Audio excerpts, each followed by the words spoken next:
Designing a whole world of interactive fiction is hard, and with video game budgets, project ideas, and even the lifespan of development studios changing wildly day in, day out, sometimes you're only in a position to give said answer whatsoever when enough time has passed. I'm Scott from WhatCulture.com, and these are 7 important video game questions answered years later. Also, some of these answers double as spoilers. Check the description for details. Number 7. Why does the Locust Queen look human?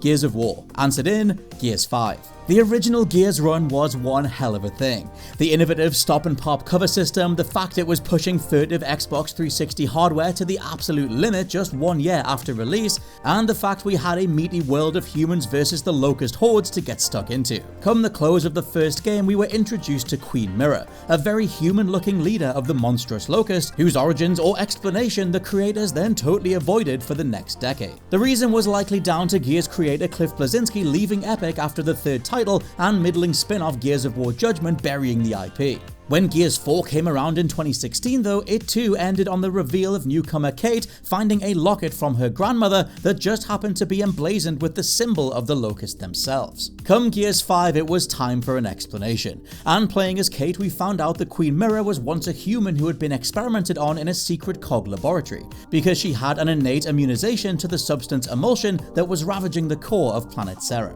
The Queen thankfully didn't pull a Palpatine, having been killed in Gears 3, but her daughter and Kate's mother Reyna was revealed to be alive as a Locust hybrid, now emerging as the new trilogy's main antagonist. Number 6. WTF is this franchise's timeline? The Legend of Zelda. Answered in The Hyrule Historia. It took 25 solid years of Nintendo refusing to pin down the overarching continuity of the Zelda timeline, with most fans reconciling that, like Final Fantasy, it largely doesn't need one, or the fan theory that each tale is a story told around a different metaphysical campfire is satisfying enough. Come the 25th anniversary though, Nintendo wanted to lay this notion to rest, and God bless them, they gave it their best.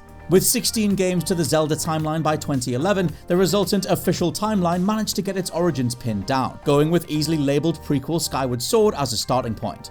From there we go into split dimensions running parallel to each other to account for the more dystopian/apocalyptic games like the original 2D titles. Alongside that is another split timeline where Link defeats Ganon in Ocarina of Time, allowing for Wind Waker, Twilight Princess, Four Swords and the rest. Keep in mind this was written in 2011, so 2013's Link Between Worlds immediately upended it, and Breath of the Wild, despite channeling a lot of Ocarina of Time in some key locations, also has islands and areas named after the entirety of the canon's characters, but is yet to be officially pinned down. Maybe that'll be something for the 35th anniversary, or maybe even the 50th.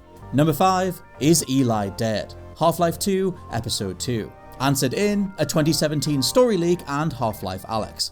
The plot twist and ending that shook an entire decade's worth of Half-Life fans, the franchise bowed out the public conscience by killing main character Eli in a brutal scene, before having daughter Alex cradle his body and whisper, "No, please don't leave me."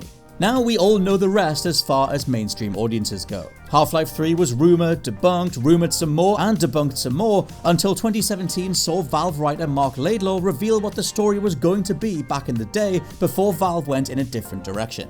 For many it was closure enough, a grand explosion of Combine versus G-Man versus Vortigaunts that left Gordon Freeman alive to tell the tale. However, 2020's Half-Life Alyx saw Valve step back into the ring in an official capacity, some 13 years after leaving everybody hanging. Using the G-Man to open a portal through time and space, both he and Alex journey back to the exact moment Eli was killed. You get to zap the advisor that killed your dad with your own hands, but the process traps Alex under the G-Man's control. With the game then fading back up to you now playing as Gordon Freeman where we left off in 2007, a very much alive Eli states that he knows Alex was taken, hands you a crowbar and says we have work to do.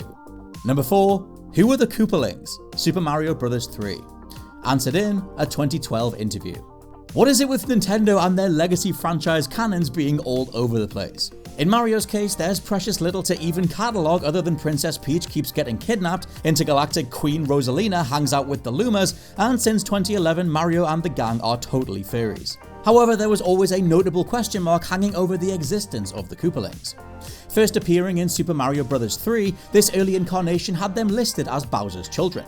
However, come the time of Mario Sunshine in 2002, new character Bowser Jr. was on the scene, and fans quickly realised there'd been precious little mention of just what the hell the Koopalings even were since those initial translation error-filled days of the early 90s.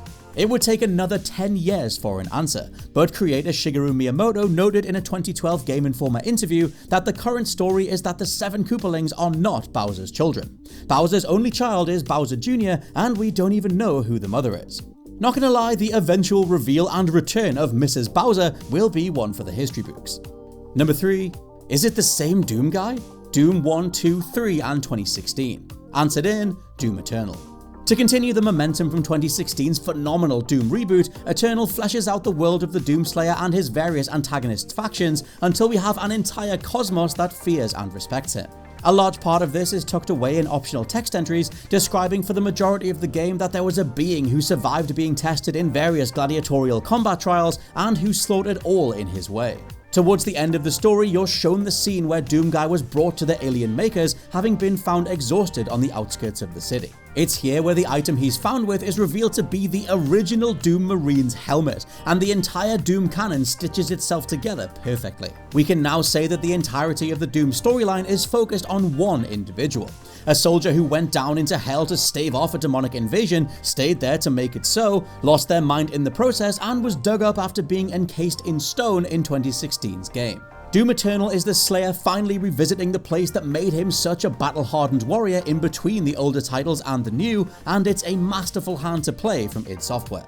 Number 2. What are Ethan's blackouts? Heavy Rain. Answered in Deleted Scenes. The one entry in this list that didn't take years to come out, but over a decade since release, it's clear a fraction of those who played Heavy Rain have ever been shown its deleted scenes. As a result, the base game left a gaping plot hole that everyone still talks about to this day. How or why was Ethan suffering from blackouts, and why does he wake up standing in the middle of the road holding a tiny origami model just like that of the serial killer everyone's hunting down? The reason, as we'd find out in Heavy Rain's barely available deleted scenes, was that after Ethan was hit by a car attempting to rescue his son Jason, this formed a psychic link with the origami killer. Ethan was shown descending into a flooded dream world that represented the killer's mind whenever the latter murdered someone, folding an origami model himself while the killer did their bidding. Quantic Dream removed the scenes as it was too much of a supernatural element, but that also left a ridiculous plot hole only remotely addressed if you hunt down these scenes yourself. And number 1, what's happening with Desmond? Assassin's Creed 3 and Black Flag. Answered in Assassin's Creed Valhalla. Growing up with Assassin's Creed's various plot machinations over the years has gone from wow, that feels incredible to what the hell are they doing? Following Assassin's Creed 3, like Gears of War, a lead creative force had left the project.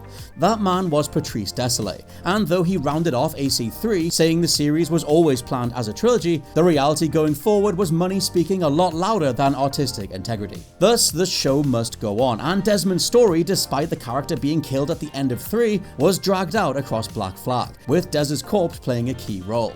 From there though, we hit the dark times of Assassin's Creed Unity, and after AC Origins and Odyssey started becoming more overblown with resurrections and time-bending anything-goes storytelling, it was Assassin's Creed Valhalla that finally brought Desmond back. Appearing almost 8 years later as the reader, somewhat trapped in between realities, it turns out Desmond has become an entity that literally reads the strands of time itself, to try and determine a future that's best for all humanity. Assassin's Creed has been in full-on Kingdom Hearts / anime territory since an immortalizing staff allowed Cassandra or Alexios to emerge in the modern day, so who even knows where we go from here?